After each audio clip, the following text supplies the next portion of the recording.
Good morning, everyone. Thank you for joining the session.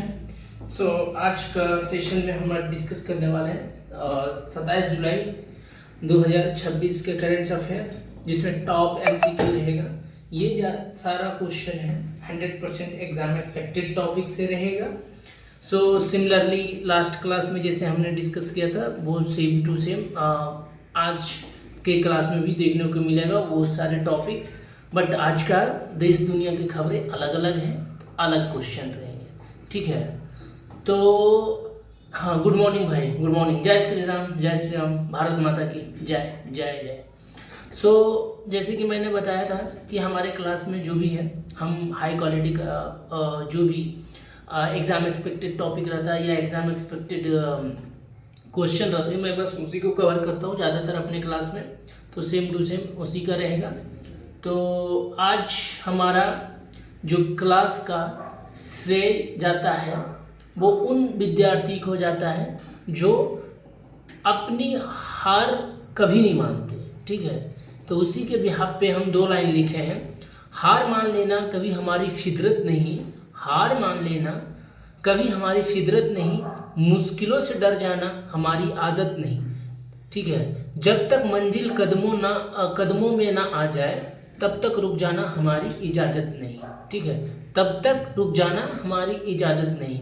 तो ये line बस मैं उन विद्यार्थियों के लिए लिखा हूँ कि जो अभी बार बार हताश हो जा रहे हैं कि पेपर लीक हो जा रहा है, एग्ज़ाम निकल नहीं रहे हैं, वैकेंसी आ नहीं रहा है, तो वो डर गए हैं, हारे हुए, सोच रहे कि अब क्या करेंगे, अभी हमारा एज निकल जाएगा, हमें फाइनेंशियल इशू है। तो उनके लिए मैं लिखा हूँ, ठीक है।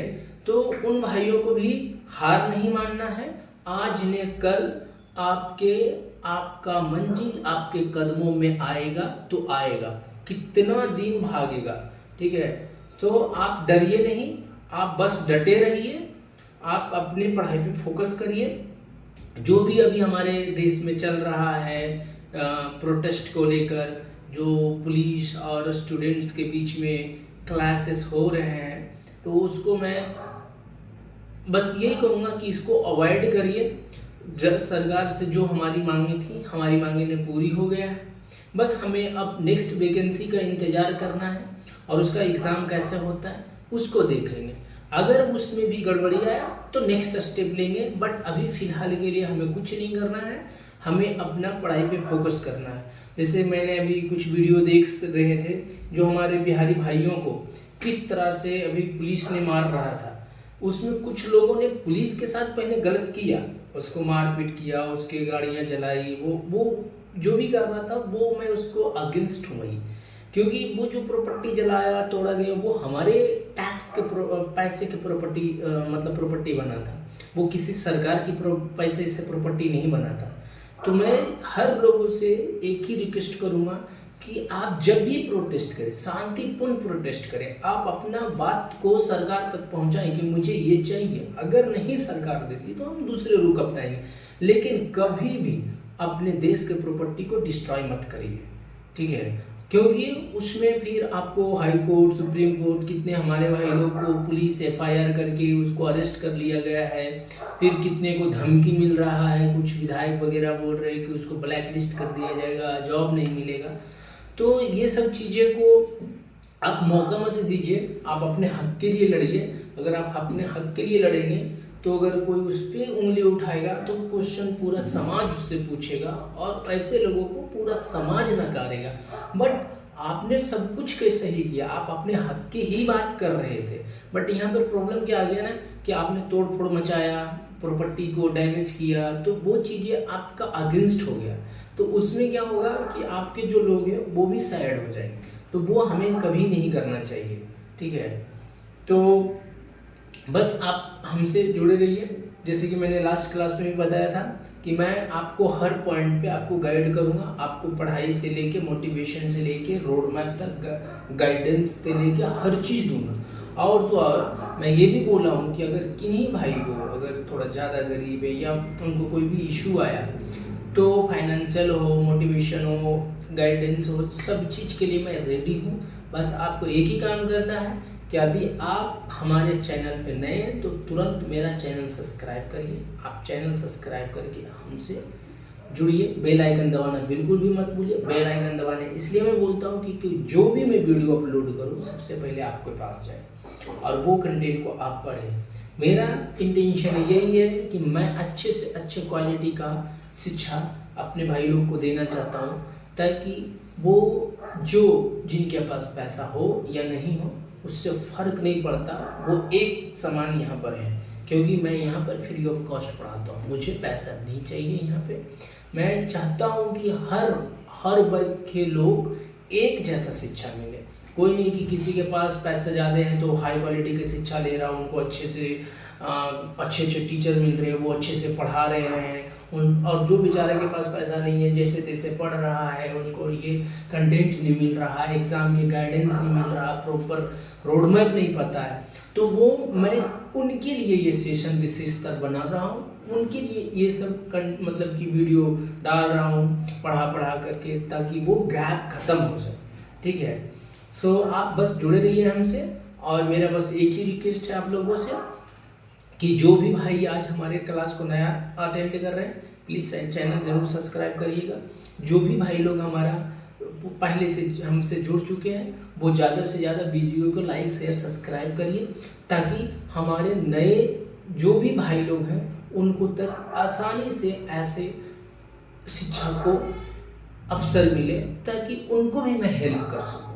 ठीक है, तो हमारा भारत का सुंदरता ही इसी में है कि हम एक दूसरे को हेल्प करते हैं। हमें एकता है हमारे अंदर। ठीक है, हम एकता से ही जिएंगे, एकता से ही हम कोई चीज़ को हासिल कर सकते हैं। ठीक है, सो अब ज़्यादा समय ना लेते हुए हम आज बढ़ते हैं अपने पहला क्वेश्चन की ओर, जो 2026 के 27 जुलाई 2026 के करंट अफेयर का टॉप MCQ का फर्स्ट क्वेश्चन होगा।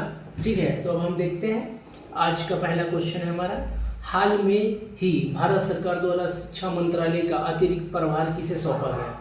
जैसे कि मैंने पहले भी बताया कि जो हमें प्रोटेस्ट हमारे भाई लोग ने कर रहा था, हम लोगों ने कर रहा था, जो हम अपने संघर्ष से जिस मंत्री को हटाना चाहे थे, जो इतना करप्शन के साथ जी रहे थे और हमें हमारे साथ खिलवाड़ कर रहे थे, उनको हटाने के बाद अभी नया जो शिक्षा मंत्री बने हैं वो कौन है? इनका नाम है फहाद जोशी। ठीक है, इनका नाम है फहाद जोशी, जो कि ऑप्शन नंबर बी है। ठीक है, ऑप्शन नंबर क्या है? बी है, फहाद जोशी। ठीक है, सो अभी हमारा जो सेंट्रल एजुकेशन मिनिस्टर है वो है फहाद जोशी। ठीक है, अब हम अपने आज का क्लास का नेक्स्ट क्वेश्चन देखेंगे। हमारा नेक्स्ट क्वेश्चन है कारगिल विजय दिवस 2026 के अवसर पर किस सैन्य अभियान को विशेष रूप से याद किया गया? कारगिल विजय दिवस 2026 के अवसर पर किस सैन्य अभियान को विशेष रूप से याद किया गया? इसका ऑप्शन क्या होगा भाई? सी होगा। इसका ऑप्शन क्या होगा भाई? सी। ठीक है, ऑपरेशन विजय।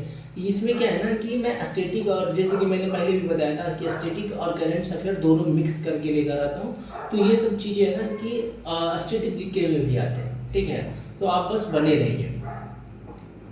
सो अब हम बढ़ते हैं अपने नेक्स्ट क्वेश्चन की ओर। हमारा आज का नेक्स्ट क्वेश्चन क्या होगा? Question number 3। हाल ही में साइबर अपराध के संदर्भ में किस शब्द की चर्चा हुई? हाल ही में साइबर अपराध के संदर्भ में किस शब्द की चर्चा जिसमें अपराध सेवाओं के रूप में उपलब्ध कराए जाते हैं, तो इसका भी ऑप्शन क्या होगा भाई? इसका ऑप्शन होगा बी।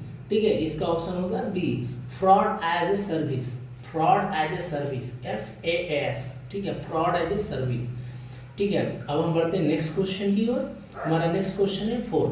कारगिल विजय दिवस प्रत्येक वर्ष कब मनाया जाता है? कारगिल विजय दिवस प्रत्येक वर्ष कब मनाया जाता है? तो इसका भी ऑप्शन होगा भाई, क्या होगा? सी। इसका भी ऑप्शन क्या होगा? सी। ठीक है, 26 जुलाई। ठीक है, जो कि कल मनाया गया 26 जुलाई।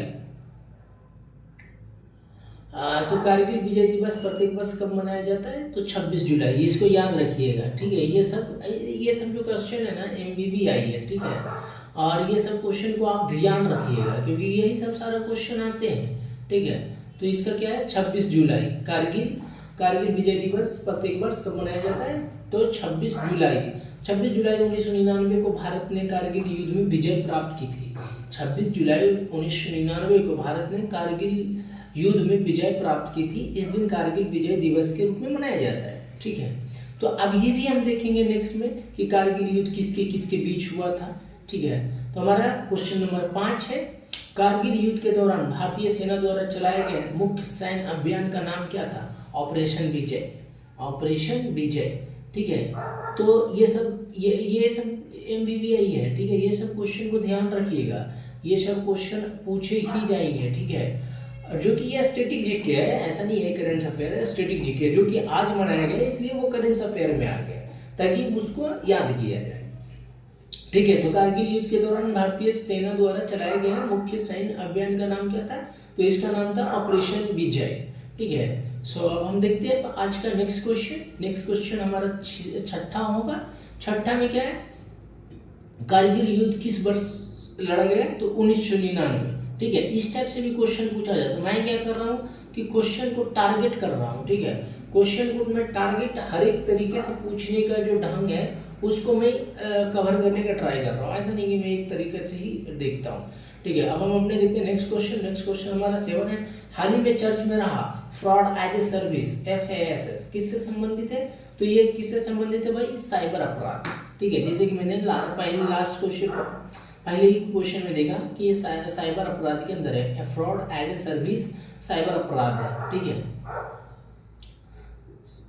तो इसका भी ऑप्शन होगा भाई C।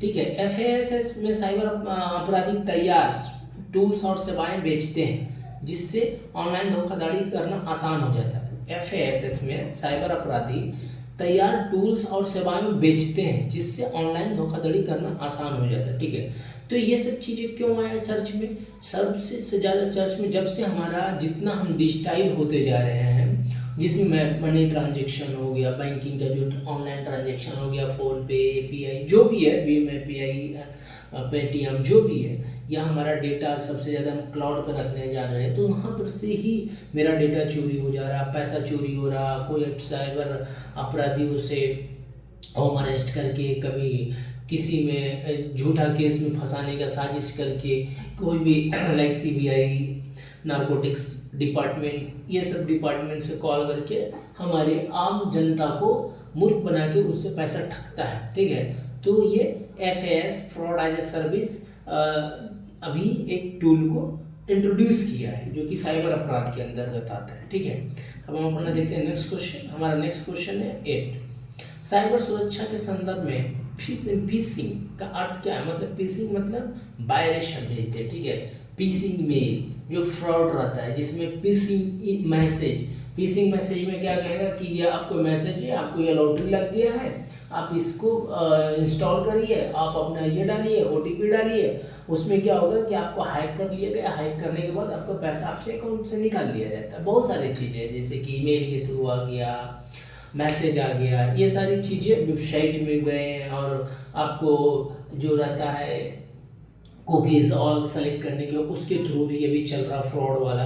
तो ये सारी चीज़ें हैं, तो ये इसमें हम जो फ्रॉड के थ्रू मेल आता है उसको हम फिशिंग मेल कहते हैं। ठीक है, तो फर्जी ईमेल या वेबसाइट के माध्यम से जानकारी चुराना उसको फिशिंग कहते हैं। ठीक है, फर्जी ईमेल या वेबसाइट, ठीक है, फर्जी ईमेल या वेबसाइट से इंफॉर्मेशन चुराना ही फिशिंग का कहता है। ठीक है, सो अब हम देखते हैं आज का next question, question number 9, Bharat में साइबर अपराध की जांच के लिए प्रमुख केंद्रीय एजेंसी कौन सी है? भारत में साइबर अपराध की जांच के लिए प्रमुख केंद्रीय एजेंसी कौन सी है? तो इसका नाम है I4C। ठीक है, इसका एजेंसी का नाम क्या है? I4C, option number C, I4C, Indian cyber crime coordination centre, Indian cyber crime coordination centre. ठीक है, सो अब हम अपने बढ़ते हैं नेक्स्ट क्वेश्चन की, क्वेश्चन नंबर 10, डिजिटल भुगतान के लिए भारत में विकसित प्रमुख प्रणाली कौन सी है? डिजिटल भुगतान के लिए भारत में विकसित प्रमुख प्रणाली कौन सी है? इसका भी ऑप्शन होगा C, इसका भी ऑप्शन होगा C, UPI। ठीक है, UPI, डिजिटल भुगतान के लिए भारत में विकसित प्रमुख प्रणाली कौन सी है? UPI, unified payment interface. UPI का फुल फॉर्म है यूनिफाइड पेमेंट इंटरफेस। ठीक है, अब हम बढ़ते हैं अपने नेक्स्ट क्वेश्चन की ओर। ठीक है, नेक्स्ट क्वेश्चन हमारा क्या है? नेक्स्ट क्वेश्चन है 11। भारत के वर्तमान मुख्य चुनाव आयुक्त चीफ इलेक्शन कमीशन कौन है? भाई इनके बारे में सब लोग जानते होंगे। इनका नाम क्या है? ज्ञानेश कुमार, ऑप्शन सी, जो कि अभी अभी ट्रोल हो रहे थे बंगाली इलेक्शन में। बंगाली इलेक्शन में इसलिए ट्रोल हो रहे थे SIR ऑपरेशन के लेकर को, क्योंकि उसमें बहुत सारे ऑफिसर अपना आत्महत्या कर रहे थे या तो फिर रिजाइन कर रहे थे उनके प्रेशर के थ्रू। और तो और इसे बीजेपी का एजेंट बताया जाता है या बीजेपी का पार्टी का ही मेंबर बताया जाता है, इसलिए इनका नाम बहुत ज़्यादा चर्च में है। तो अभी भी वर्तमान के मुख्य सचिव आयुक्त भी यही है, ज्ञानेश कुमार। ठीक है, इनके ऊपर बिल भी लाया गया, इनके ऊपर केस भी किया गया। मतलब सभी विपक्षी लोग ने बताया कि ये केवल बीजेपी के लिए काम करते हैं, इनको हटाया जाए। तो लोकसभा में सब बिल पारित करने के लिए, इनको हटाने के लिए बहुमत जुटाया था, बट वो भी नहीं पास हो पाया, असंतोषजनक रहा। इसलिए अभी तक वो ज्ञानेश कुमार ही मुख्य चुनाव आयुक्त अभी हमारा है। ठीक है, चुनाव आयुक्त है, मुख्य चुनाव आयुक्त है चुनाव आयोग का। ठीक है, सो अभी हम देखते हैं नेक्स्ट क्वेश्चन। क्वेश्चन नंबर 12 है, भारत के अंतरिक्ष विभाग लाइक डिपार्टमेंट ऑफ स्पेस किसके अधीन कार्य करता है? भारत का अंतरिक्ष विभाग डिपार्टमेंट ऑफ स्पेस किसके अधीन कार्य करता है? तो इसका ऑप्शन होगा भाई क्या है? इसका ऑप्शन है सी, लाइक प्रधानमंत्री कार्यालय, PMO द्वारा किया जाता है। ठीक है, PMO प्रधानमंत्री कार्यालय। अब हम बढ़ते हैं अपने नेक्स्ट क्वेश्चन की ओर। क्वेश्चन नंबर 13, भारत का राष्ट्रीय साइबर सुरक्षा समन्वयक किसके अधीन कार्य करता है? तो इसका भी है ऑप्शन नंबर सी। इसका भी आंसर क्या होगा भाई? इसका भी ऑप्शन है ऑप्शन नंबर सी। ठीक है, ऑप्शन है ऑप्शन नंबर सी, राष्ट्रीय सुरक्षा परिषद सचिवालय। ठीक है, NSCS। ठीक है, अब हम बढ़ते हैं अपने नेक्स्ट क्वेश्चन की ओर। हमारा नेक्स्ट क्वेश्चन है 14, भारत में 14, क्वेश्चन नंबर 14, डिजिटल इंडिया अभियान कब शुरू किया गया? डिजिटल इंडिया अभियान कब शुरू किया गया है? तो इसका भी ऑप्शन होगा भाई बी। ठीक है, इसका भी ऑप्शन होगा भाई बी, 2015। ठीक है, डिजिटल इंडिया अभियान कब शुरू किया गया? तो इसका ऑप्शन होगा बी, 2015। ठीक है, सो इसी प्रकार अब हम अपने नेक्स्ट क्वेश्चन की ओर बढ़ते हैं। हमारा नेक्स्ट क्वेश्चन है ये 15वां, भारत का पहला डिजिटल भुगतान ऐप कौन सा सरकारी ऐप है? तो ये सब सारी चीज़ें क्वेश्चन आएंगे, MBBI है, और इसको ध्यान रखिएगा, कंफ्यूज मत होइएगा। ठीक है, कंफ्यूजन यहाँ पे नहीं होना, कंफ्यूज होना ही नहीं है। तो भारत का पहला डिजिटल भुगतान ऐप कौन सा है? सरकारी ऐप की बात कर रहा। ठीक है, कौन सा सरकारी ऐप की बात कर रहा? सरकारी ऐप कौन सा है? भीम, BHIM, भीम। ठीक है, इसका ऑप्शन है क्या? डी। अब हम नेक्स्ट क्वेश्चन की देखते हैं। नेक्स्ट क्वेश्चन है हमारा, भीम ऐप किसके द्वारा विकसित किया गया है? भीम ऐप किसके द्वारा विकसित किया है? तो इसके NPCI के द्वारा विकसित किया गया है, जो कि ऑप्शन नंबर हमारा सी है। NPCI के द्वारा विकसित किया गया है, जो कि हमारा ऑप्शन नंबर सी है। ठीक है, तो ये कंफ्यूजन मत होना। ठीक है, ये MBBI है, ये सब क्वेश्चन को ध्यान रखिएगा। ठीक है, ये सब क्वेश्चन में कंफ्यूज नहीं होना। NPCI सभी पेमेंट ऐप को कंट्रोल करता है, लेकिन जो सरकारी ऐप है भीम ऐप, वो NPCI के द्वारा ही विकसित किया गया है। ठीक है, तो सरकारी ऐप पेमेंट ऐप कौन है? UPI सरकारी UPI पेमेंट एप्लीकेशन कौन है? तो भीम है, BHI। ठीक है, उसी प्रकार अब हम देखते हैं आज का next question. Question number 17, Kargil युद्ध में सबसे ऊंची रणनीतिक चोटी कौन सी थी? कारगिल युद्ध में सबसे ऊंची रणनीतिक चोटी कौन सी थी जिस पर भारतीय सेना ने पुनः कब्जा किया? कारगिल युद्ध में सबसे ऊंची रणनीतिक चोटी कौन सी थी जिस पर भारतीय सेना ने पुनः कब्जा किया? वो है Tiger Hill, option number B. Option number B, Tiger Hill. ठीक है, Tiger Hill, option number B. अब उसी प्रकार हम देखते हैं अपना नेक्स्ट क्वेश्चन। नेक्स्ट क्वेश्चन है हमारा 18, कारगिल युद्ध मुख्यतः किन दो देशों के बीच लड़ा गया था? जैसे कि मैंने लास्ट में बताया था कि कब 1999 में हुआ था। ठीक है, तो ये किसके बीच में लड़ा गया था? तो ये है कारगिल युद्ध मुख्यतः दो देशों के बीच लड़ा गया था, वो है भारत और पाकिस्तान। ठीक है, भारत और पाकिस्तान 1999 में लड़ा गया था, भारत और पाकिस्तान के बीच। तो ये याद रखिएगा, MBBI है। ठीक है, इसको वेरी वेरी इंपॉर्टेंट इसलिए बोल रहा हूँ क्योंकि आने वाले एग्जाम में ये क्वेश्चन आपको देखने को मिलेंगे। ठीक है, तो कारगिल युद्ध मुख्यतः किन दो देशों के बीच लड़ा गया था, तो भारत और पाकिस्तान। ठीक है, उसी प्रकार अब हम देखते हैं अपना नेक्स्ट क्वेश्चन। नेक्स्ट क्वेश्चन हमारा क्या होगा, नेक्स्ट क्वेश्चन हमारा भारत में जीएसटी कब लागू किया गया था, भारत में जीएसटी कब लागू किया गया था, तो इसका भी ऑप्शन होगा बी 1 जुलाई 2017, 1 जुलाई 2017, इसका भी ऑप्शन क्या होगा बी 1 जुलाई 2017। ठीक है, 1 जुलाई 2017 याद रखिएगा, ये भी MBBI है, ये भी MBBI है, और इस क्वेश्चन को भी ध्यान में रखिएगा।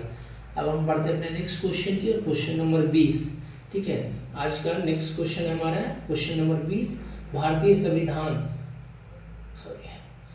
संविधान का कौन सा अनुच्छेद जीएसटी परिषद से संबंधित है, भारतीय संविधान का कौन सा अनुच्छेद जीएसटी परिषद से संबंधित है, तो ये भी ऑप्शन होगा बी अनुच्छेद 279A, 279A। भाई ये जो है ना क्वेश्चन बहुत ही इम्पोर्टेंट है, आने वाले कई एग्जाम में आपको देखने को मिलेगा, आप इसको ध्यान रखिएगा। ठीक है, अब हम बढ़ते अपने नेक्स्ट क्वेश्चन की ओर, क्वेश्चन नंबर 21।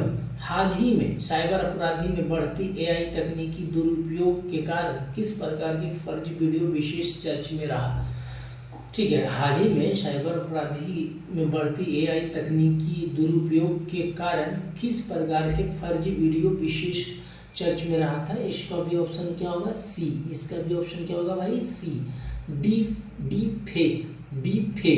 ठीक है, डीप फेक, इसको याद रखिएगा, MBBI है। ठीक है, ध्यान रखिएगा ये क्वेश्चन, AI से रिलेटेड जितना भी क्वेश्चन अभी आ रहा है ना, हर क्वेश्चन को याद रखिएगा क्योंकि ये ज़्यादा ही हॉट टॉपिक है, जो कि अभी ज़्यादा ही मतलब कोई पूरा फैला हुआ है, तो इससे रिलेटेड बहुत सारे क्वेश्चन आपको करंट अफेयर में देखने को मिलेगा।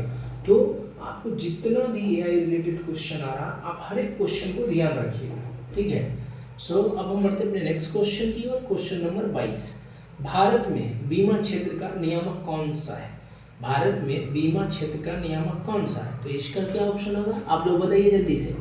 आप बैठ के हो भाई, आप लोग शांत बैठ के, ऐसे थोड़ी होती है क्लास, आप हमें भी रिप्लाई किया करो। ठीक है, कमेंट बॉक्स में धड़ाधड़ बॉक्स मैसेज डाला करो, तब तो हमें भी लगेगा कि सब एक्टिव हो। ऐसा लग रहा है कि सोकर बैठे हो गया। और हाँ, जो भी भाई लोग हैं प्लीज़, जो भी भाई लोग नए आए हैं जल्दी से जल्दी जाइए, चैनल सब्सक्राइब करिए और बेल आइकन बिल्कुल भी दबाना नहीं भूलना है। क्या है, बिल्कुल भी दबाना नहीं भूलना है, बेल आइकन प्राइमरी चीज़ है जो कि आपको हर अपडेट आपको टाइम टू टाइम देगा। ठीक है, सो अब हम बढ़ते हैं अपने नेक्स्ट क्वेश्चन की ओर, क्वेश्चन नंबर 24। NABAR नाबार्ड मुख्यतः किस क्षेत्र के विकास से संबंधित है, नाबार्ड मुख्यतः किस क्षेत्र के विकास से संबंधित है, तो इसका भी ऑप्शन क्या होगा भाई, इसका भी ऑप्शन होगा सी, इसका भी ऑप्शन क्या होगा, इसका ऑप्शन होगा सी, कृषि एवं ग्रामीण विकास, कृषि एवं ग्रामीण विकास। ठीक है, कृषि एवं ग्रामीण विकास, नाबार्ड मुख्यतः किस क्षेत्र से संबंधित है, कृषि एवं ग्रामीण विकास। ठीक है, जो पंचायत समिति के अंदर आता है, पंचायत राज के अंदर आता है ग्रामीण विकास। ठीक है, अब हम बढ़ते हैं क्वेश्चन नंबर 25 जो कि आज का नेक्स्ट क्वेश्चन होगा। SIDBI का मुख्य उद्देश्य क्या है, SIDBI का मुख्य उद्देश्य क्या है, इसका भी ऑप्शन होगा बी, इसका भी ऑप्शन होगा बी, सूक्ष्म लघु एवं मध्यम उद्योग MSME को बढ़ावा देना। ठीक है, सूक्ष्म लघु एवं मध्यम उद्योगों को बढ़ावा देना, ऑप्शन नंबर बी। ये क्वेश्चन MBBI, ये सब सारी क्वेश्चन आपको देखने को बहुत मिलेगा, आप ध्यान रखिएगा। SIDBI का मुख्य उद्देश्य क्या है, सूक्ष्म लघु एवं मध्यम उद्योगों को बढ़ावा देना। ठीक है, अब हम बढ़ते हैं अपने नेक्स्ट क्वेश्चन की ओर, क्वेश्चन नंबर 26।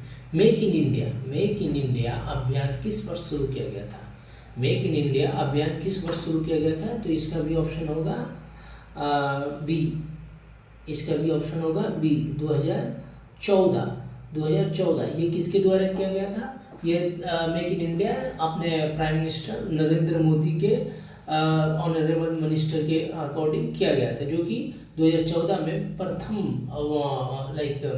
पहली बार प्रधानमंत्री नरेंद्र मोदी प्रधानमंत्री बने थे और ओथ लिए थे। तो 2014 में ही मेक इन इंडिया का अभियान शुरू किया था, जो अपोजिशन वाले बोले थे कि मेक इन इंडिया से कुछ नहीं हो सकता, जो कि आज हम स्वदेशी फ्लाइट से हमारा एयरप्लेन जो एयर फोर्सेस में आया है, हम अपना स्वदेशी प्लेन से उड़ान भरना स्टार्ट किए। तो ये सब दिया जो गया है मेक इन इंडिया का ही है, ठीक है। तो मेक इन इंडिया के तहत बहुत ज़्यादा हम अपना डेवलपमेंट कर रहे हैं, जो कि प्रधानमंत्री नरेंद्र मोदी के द्वारा शुरू किया गया था 2014 में, ठीक है। सो अब अपना नेक्स्ट क्वेश्चन देखते हैं, क्वेश्चन नंबर 27। स्टार्टअप इंडिया अभियान का शुभारंभ कब हुआ था? स्टार्टअप इंडिया अभियान का शुभारंभ कब हुआ था? तो इसका भी ऑप्शन होगा भाई सी, इसका भी ऑप्शन होगा भाई सी, ठीक है। इसका भी ऑप्शन होगा सी, ठीक है। इसका ऑप्शन क्या होगा? सी 2016। इसका ऑप्शन क्या होगा? सी 2016, ठीक है। सो इसी प्रकार हम देखते हैं अपना आज का नेक्स्ट क्वेश्चन। नेक्स्ट क्वेश्चन है 28। Digital personal data protection act का मुख्य उद्देश्य क्या है? Digital personal data protection act का मुख्य उद्देश्य क्या है? तो इसका भी ऑप्शन होगा बी, इसका ऑप्शन होगा बी, इसका ऑप्शन क्या होगा? बी, ठीक है। व्यक्तिगत डिजिटल डेटा की सुरक्षा, व्यक्तिगत डिजिटल डेटा की सुरक्षा, इसका भी ऑप्शन क्या होगा? बी, व्यक्तिगत डिजिटल डेटा की सुरक्षा। आज हम बढ़ते हैं नेक्स्ट क्वेश्चन। नेक्स्ट क्वेश्चन हमारा है 29। भारत में आधार जारी करने वाली संस्था कौन सी है? भारत में आधार जारी करने वाली संस्था कौन सी है? सी, ऑप्शन सी है, ठीक है। ऑप्शन सी है UIDAI, ठीक है। UIDAI। भारत में आधार जारी करने की संस्था कौन सी है? UIDAI, ऑप्शन नंबर सी, ठीक है। अब उसी प्रकार से हम आज का नेक्स्ट क्वेश्चन देखते हैं, question number 30। One nation one ration card, one nation one ration card योजना किस मंत्रालय से संबंधित है? One nation one ration card का योजना किस मंत्रालय से संबंधित है? तो इसका भी ऑप्शन होगा सी, इसका भी ऑप्शन क्या होगा? सी, इसका ऑप्शन क्या होगा? सी, उपभोक्ता मामले में खाद्य एवं सार्वजनिक वितरण मंत्रालय, ठीक है। उपभोक्ता मामले में खाद्य एवं सार्वजनिक वितरण मंत्रालय। One nation one ration card योजना किस मंत्रालय से अंतर्गत आता है? तो आता है उपभोक्ता मामले में खाद्य एवं सार्वजनिक वितरण मंत्रालय के अंतर्गत आता है, ठीक है। सो FCI का अभी कौन सा मिनिस्टर कौन सा है? चिराग पासवान है, ठीक है, करंट में, वर्तमान में, तो यह याद रखिएगा। सो ये जो राशन कार्ड है या जो हमें राशन दिया जाता है वो FCI के अंतर्गत ही आता है, ठीक है। सो आज हम बढ़ते हैं नेक्स्ट क्वेश्चन की ओर। नेक्स्ट क्वेश्चन, प्रधानमंत्री जनधन योजना का शुभारंभ किस वर्ष हुआ था? प्रधानमंत्री जनधन योजना शुभारंभ किस वर्ष हुआ था? तो इसका भी ऑप्शन होगा बी, इसका क्या ऑप्शन होगा? बी, इसका ऑप्शन क्या होगा भाई? बी 2014, ठीक है। इसका ऑप्शन होगा बी 2014। उसी प्रकार अब हम देखते हैं नेक्स्ट क्वेश्चन। आज का नेक्स्ट क्वेश्चन क्या है? 32। PM गति शक्ति मुख्यतः किससे संबंधित है? PM गति शक्ति मुख्यतः किससे संबंधित है?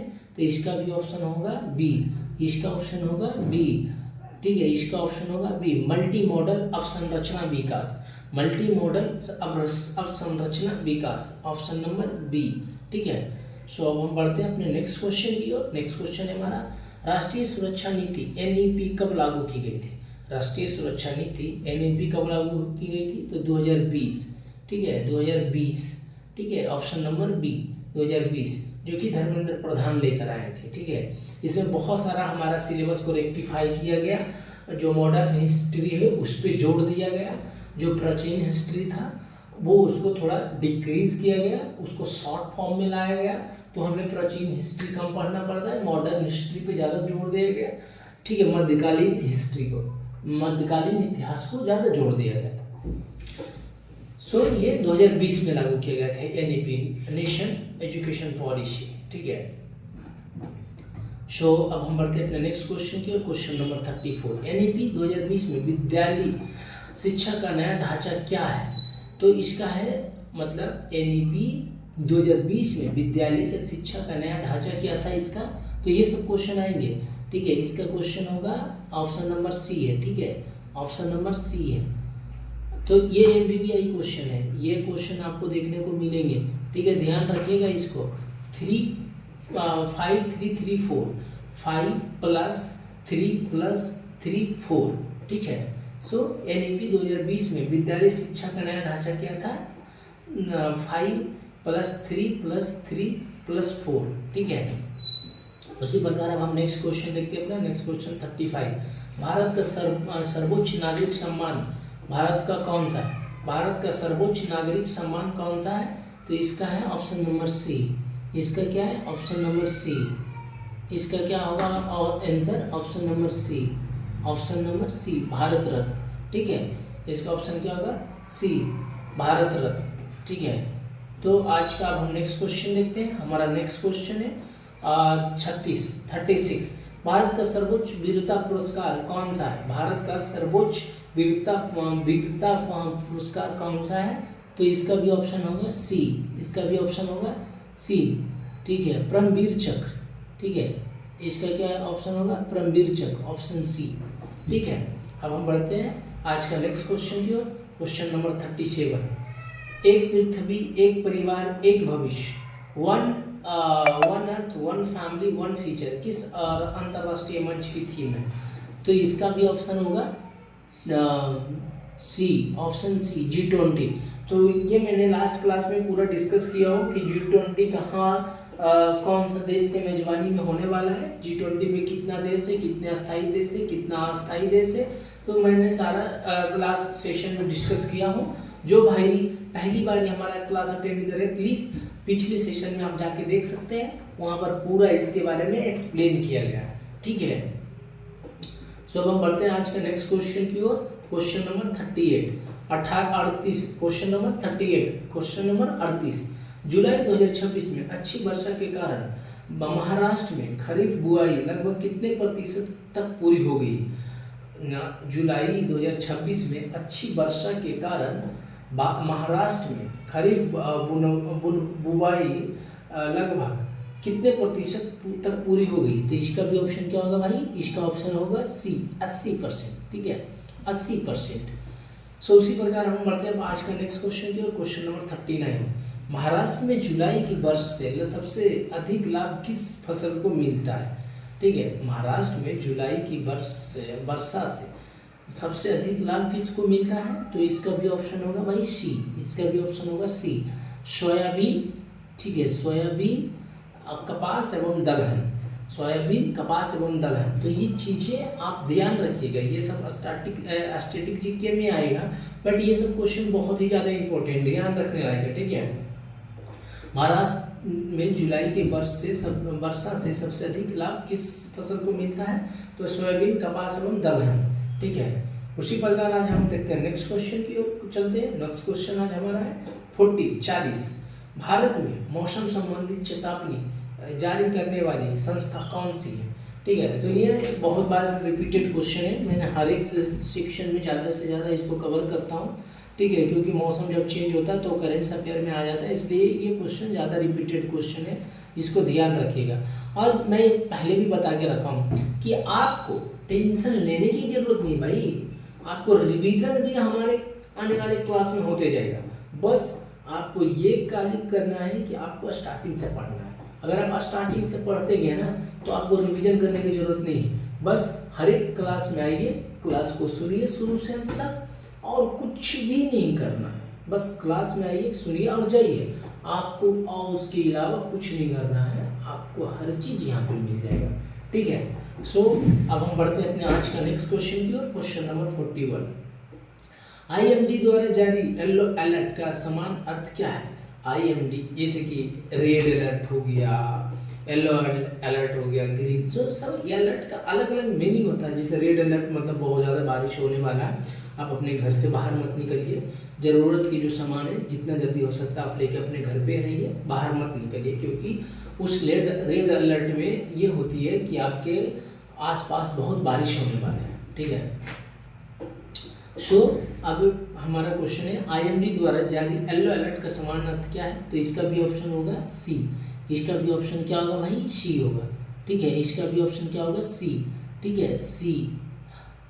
सावधानी बरतने की आवश्यकता, सावधानी बरतने की आवश्यकता। ठीक है, तो आप जहाँ भी जा रहे हो वहाँ पर केयरलेस मत होना, केयरफुल्ली आप ट्रेवल करो ताकि आपको कोई भी दुर्घटना ना हो, आप दुर्घटना से कंप्लीटली बचो। ठीक है, सो येलो अलर्ट का मतलब है सावधानी बरतने की आवश्यकता।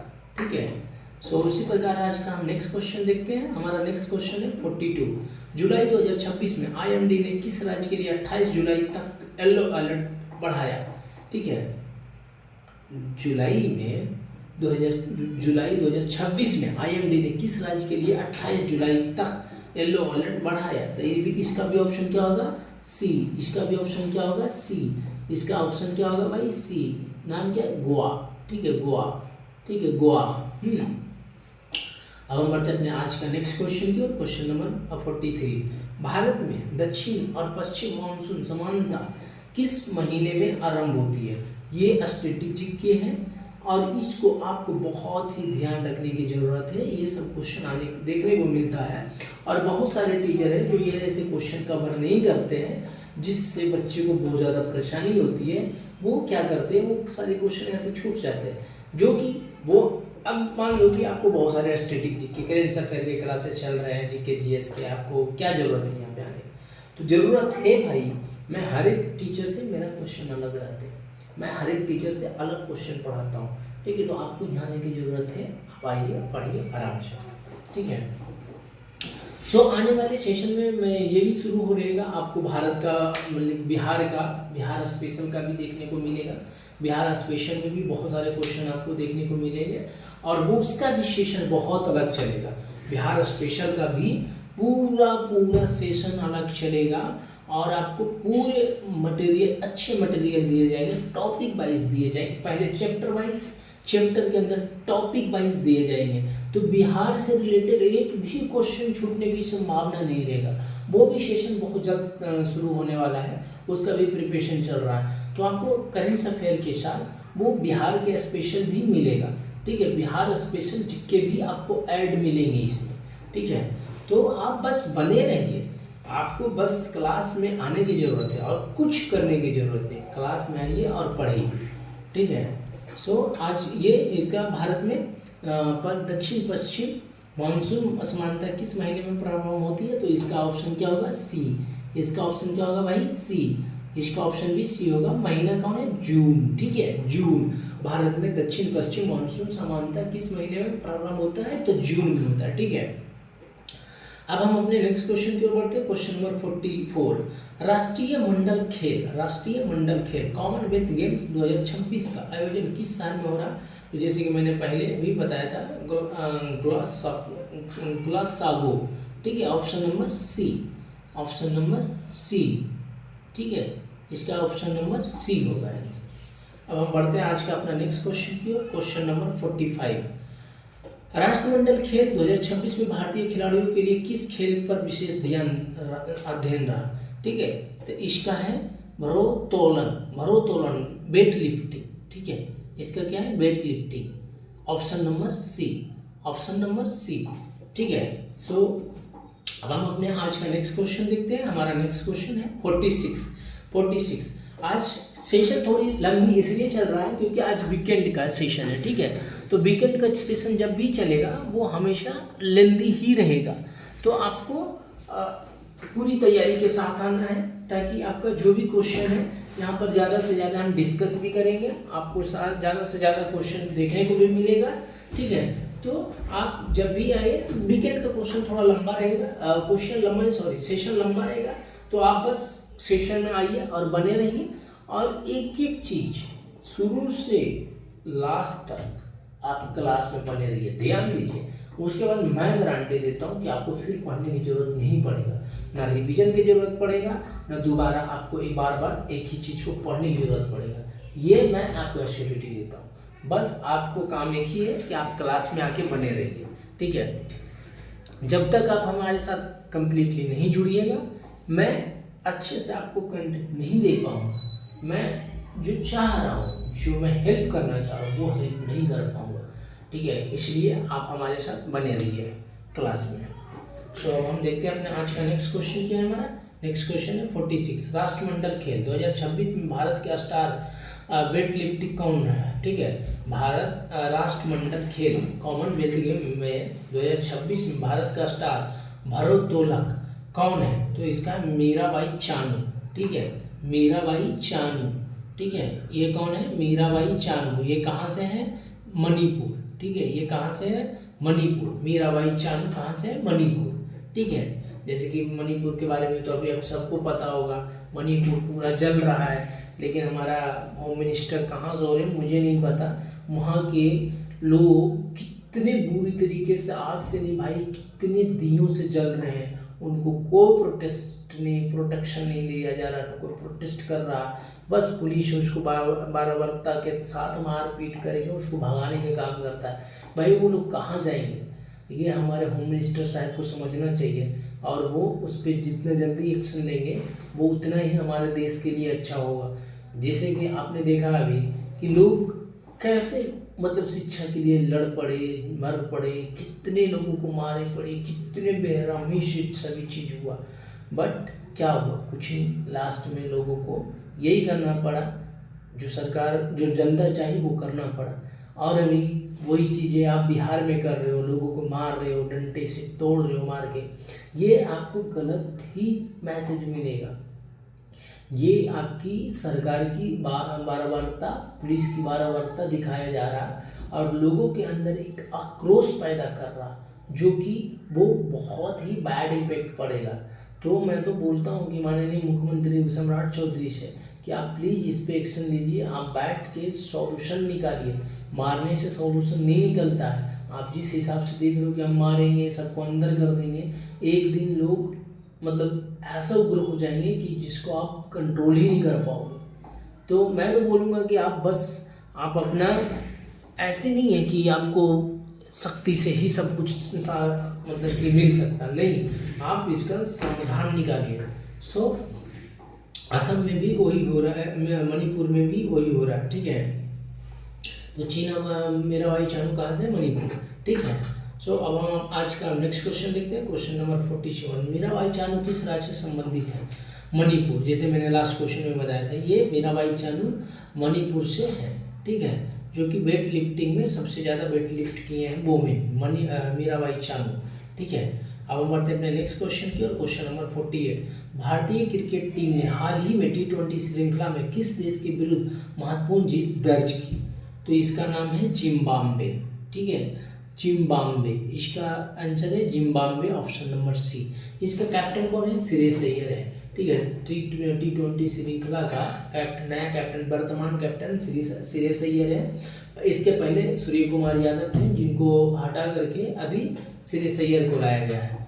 ठीक है, अब हम नेक्स्ट क्वेश्चन की ओर बढ़ते हैं। अपना नेक्स्ट क्वेश्चन हमारा 49, जिम्बाब्वे के विरुद्ध T20 श्रृंखला में भारतीय टीम के कप्तान कौन थे? तो ये जैसे कि मैंने बताया कि इसका कैप्टन थे श्रेयस अय्यर। ठीक है, श्रेयस अय्यर, जो कि अभी वर्तमान में T20 श्रृंखला का कैप्टन है। ऐसा नहीं है कि जिम्बाब्वे के बाद उनका कैप्टनसी चला गया, अभी भी है, बट जिम्बाब्वे के T20 श्रृंखला के पहले जो कैप्टन थे सूर्य कुमार यादव थे। तो ये ध्यान रखिएगा। ठीक है, शुभमन गिल क्या है? अभी वनडे और टेस्ट का ये कैप्टन है शुभमन गिल। ठीक है, अब हम बढ़ते अपना नेक्स्ट क्वेश्चन की ओर। क्वेश्चन नंबर 50, भारत में खरीफ फसलों की बुआई मुख्यतः किस मौसम में की जाती है? तो इसका है मानसून ऋतु। ठीक है, इसका ऑप्शन क्या होता है? सी। इसका ऑप्शन क्या होगा भाई? सी, मानसून ऋतु। मानसून ऋतु। ठीक है, भारत में खरीफ फसलों की बुआई मुख्यतः किस मौसम में की जाती है? तो इसका भी ऑप्शन क्या होगा? सी। ठीक है, ऑप्शन होगा सी। तो ऑप्शन सी है मानसून ऋतु। ठीक है, अब नेक्स्ट क्वेश्चन की ओर बढ़ते हैं। हमारा आज का नेक्स्ट क्वेश्चन है 51, खरीफ फसलों की कटाई समानता कब होती है? खरीफ फसलों की कटाई समानता कब होती है? तो इसका भी ऑप्शन क्या होगा? सी। इसका भी ऑप्शन क्या होगा? सी, सितंबर और अक्टूबर। मैं ज़्यादातर सी क्वेश्चन का ऑप्शन क्यों रखता हूँ? क्योंकि जिन भाई को जो भी क्वेश्चन कोई भी ऐसा क्वेश्चन है कि याद नहीं है और वो उनको अब लग रहा है कि क्या करें, तो अगर वो तुक्का मारना चाहते हैं, ठीक है, तुक्का मारना चाहते हैं, तो तुक्का मारना है तो ऑप्शन नंबर सी उठाइएगा। जो क्वेश्चन का आंसर नहीं, जैसे कि आपने 100 क्वेश्चन है आपके पास और आपने 80 क्वेश्चन कर दिया और नेगेटिव मार्किंग नहीं है और 20 क्वेश्चन है, तो तुक्का मारना है तो आप बस आप उनके सी मारिए, सी मारिए, सी में 80% चांसेस है कि तुक्का सही जाएगा, ठीक है। तो ये ध्यान रखिएगा, क्वेश्चन छूटना नहीं चाहिए, सही गलत आप हाँ वही नेगेटिव मार्किंग है तो आप सोच के मारिएगा। नेगेटिव मार्किंग में क्या होता है कि आपका जो सिलेक्शन होने के चांसेस होता है उसमें भी अगर आप ज़्यादा नेगेटिव मार्किंग कर दिए हो तो जो सिलेक्शन होने के चांसेस होता है उसका भी प्रोबेबिलिटी कम हो जाती है। तो अगर नेगेटिव मार्किंग नहीं है तो खुला आम मारो तुक्का, अगर नेगेटिव मार्किंग है तो थोड़ा सोच समझ के मारो, कम मारो, रिस्क लेना तो एक आध नंबर भी रिस्क बहुत ज़्यादा हाई रिस्क ले रहे हो, क्योंकि एक नंबर 0.5 नंबर से भी लोगों के सिलेक्शन घट जाते हैं। तो ये सब चीज़ें जब करते हो ना तो सोच के करना, ठीक है। अब हम बढ़ते हैं अपने नेक्स्ट क्वेश्चन की ओर, क्वेश्चन नंबर 52। भारत में कृषि अनुसंधान की शीर्ष संस्था कौन सी है? भारत में कृषि अनुसंधान की शीर्ष संस्था कौन सा है? तो इसका भी ऑप्शन क्या होगा? सी। इसका भी ऑप्शन क्या होगा? सी, ICAR, ठीक है, ICAR। भारत में कृषि अनुसंधान की शीर्ष संस्था कौन सी है? तो इसका ऑप्शन होगा ICAR, ऑप्शन नंबर सी। अब हम देखते हैं आज का नेक्स्ट क्वेश्चन। हमारा नेक्स्ट क्वेश्चन क्या है? 53। CACP का संबंध मुख्य रूप से किससे? CACP का संबंध मुख्यतः किससे है? तो इसका भी ऑप्शन क्या होगा भाई? ऑप्शन बी, ऑप्शन बी, ठीक है, कृषि मूल्य निर्धारण, कृषि मूल्य निर्धारण, ठीक है। CACP का संबंध मुख्यतः किससे है? तो इसका भी ऑप्शन होगा बी, कृषि मूल्य निर्धारण, ठीक है। तो आपको इसी तरीके से आपको स्टैटिक जीके हो, करंट अफेयर हो, पूरा मिलेगा। और मैं चाहता हूँ कि जो क्वालिटी का शिक्षा का क्वालिटी आपको 50,000 60,000 पैसा दे को मिलता है, देकर तुमको अध्ययन करने को मिलता है, यहाँ पर फ्री ऑफ कॉस्ट रहेंगे। और आने वाले सेशन में और मज़ा आने वाला है, जैसे कि बिहार के बारे में बताया कि बिहार का पूरा बिहार स्पेशल आपको फ्री ऑफ कॉस्ट दिया जाएगा, ठीक है। और उसमें भी चैप्टर वाइज में भी आपको पॉइंट वाइज दिया जाएगा, टॉपिक वाइज, ठीक है। तो आपका संभावना इतना मतलब घट जाएगा कि आपको मतलब क्वेश्चन बहुत ही आपको कहीं जाने की जरूरत ही नहीं मिलेगा। तो बिहार स्पेशल भी आपको इसमें इंक्लूड रहेगा, आप इसका टेंशन मत लीजिए, कुछ ही दिन में इंक्लूड करना स्टार्ट कर देंगे ताकि आपका जो भी तैयारियां हैं और जोर जोर से चलने लगे, ठीक है। सो अब हम बढ़ते हैं आज का नेक्स्ट क्वेश्चन की ओर। नेक्स्ट क्वेश्चन हमारा है 54। भारत में मौसम क्वेश्चन नंबर 54। भारत में मौसम पूर्वानुमान के लिए सबसे अधिक प्रयुक्त उपग्रह श्रृंखला कौन सी है? भारत में मौसम पूर्वानुमान के लिए सबसे अधिक प्रयुक्त उपग्रह श्रृंखला कौन सी है? तो इसका भी ऑप्शन होगा सी, इसका ऑप्शन होगा सी, इंस्टा, ठीक है, INAST, ठीक है, SAT। भारत में मौसम पूर्वानुमान के लिए सबसे अधिक प्रयुक्त उपग्रह श्रृंखला कौन सी है? तो INAST, ठीक है। सो अब हम बढ़ते हैं अपने नेक्स्ट क्वेश्चन की ओर, क्वेश्चन नंबर 55, ठीक है। भारत में मानसून का प्रमुख स्रोत कौन सा महासागर है? ये भी MBBI है, ये स्टैटिक जीके में आता है लेकिन MBBI। भारत में मानसून का प्रमुख स्रोत कौन सा महासागर है? तो हिंद महासागर, ठीक है, ऑप्शन नंबर सी, हिंद महासागर, ठीक है, ऑप्शन नंबर सी, हिंद महासागर। सो अब हम बढ़ते हैं आज का अपना नेक्स्ट क्वेश्चन की ओर, क्वेश्चन नंबर 56। भारत में सबसे पहले दक्षिण पश्चिम मानसून सामान्यतः किस राज्य में प्रवेश करती है? भारत में सबसे पहले दक्षिण पश्चिम मानसून सामान्यतः किस राज्य में प्रवेश करता है? तो इसका ऑप्शन होगा सी, केरल में। ठीक है, इसका ऑप्शन होगा सी, केरल में। ठीक है, तो याद रखिएगा ये सब क्वेश्चन बहुत ही ध्यान रखने लायक क्वेश्चन है, MBBI है और आपको बहुत ही ध्यान रखने की जरूरत है सभी क्वेश्चन को। ठीक है, सो अब हम बढ़ते हैं अपने नेक्स्ट क्वेश्चन की ओर, क्वेश्चन नंबर 57। ठीक है, 57 जो कि आज का सेशन का लास्ट क्वेश्चन होगा, आज का सेशन का लास्ट क्वेश्चन होगा।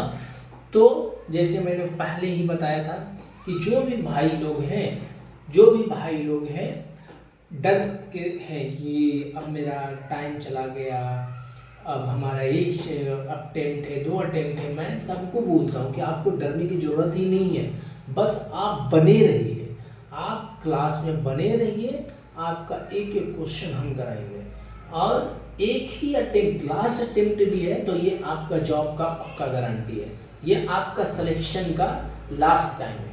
ठीक है, तो आपको बस डरना नहीं है, आप अपना एम को टारगेट करिए, हिट करिए, जॉब मिलेगा।